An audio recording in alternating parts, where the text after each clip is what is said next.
90-ലധികം സീറ്റുകൾ നേടി ഇടതുപക്ഷത്തിന് തുടർഭരണമുണ്ടാകുമെന്ന് CPM സംസ്ഥാന സെക്രട്ടറി.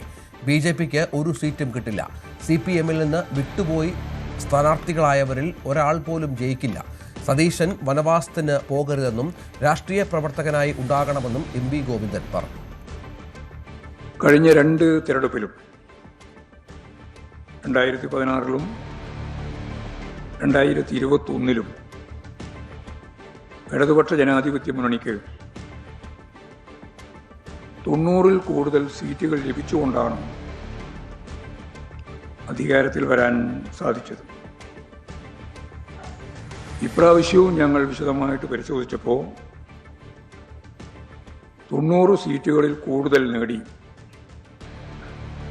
കഴിഞ്ഞ രണ്ട് പ്രാവശ്യം പോലെ തന്നെ വൻ ഭൂരിപക്ഷത്തോടെ ഇടതുപക്ഷ ജനാധിപത്യ മുന്നണി അതിൻ്റെ 3ാം ടേമിലേക്ക് കടക്കും എന്ന കാര്യത്തിൽ യാതൊരു സംശയവും ഇല്ല. BJPക്ക് ഒരു സീറ്റും കിട്ടില്ല.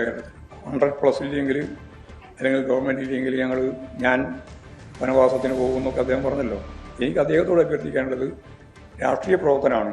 അദ്ദേഹം വനവാസത്തിനൊന്നും പോകാൻ പാടില്ല. ജനങ്ങളതൊക്കെ ക്ഷമിച്ചോളൂ. ആ പറഞ്ഞതെല്ലാം വെച്ച് അക്ഷരാർത്ഥത്തിൽ അങ്ങനെ തന്നെ കാര്യങ്ങൾ അതേപോലെ നടക്കണമെന്നും ആരും പറയുന്നില്ല. അതുകൊണ്ട് അദ്ദേഹം വനവാസത്തിനൊന്നും പോകേണ്ടിയില്ല. കേരളത്തിൽ തന്നെ UDFന്റെ നേതാവായിട്ട് പ്രവർത്തിക്കട്ടെ. കൂടുതൽ വാർത്തകൾക്ക് News 18 Keralam YouTube channel subscribe ചെയ്യുക.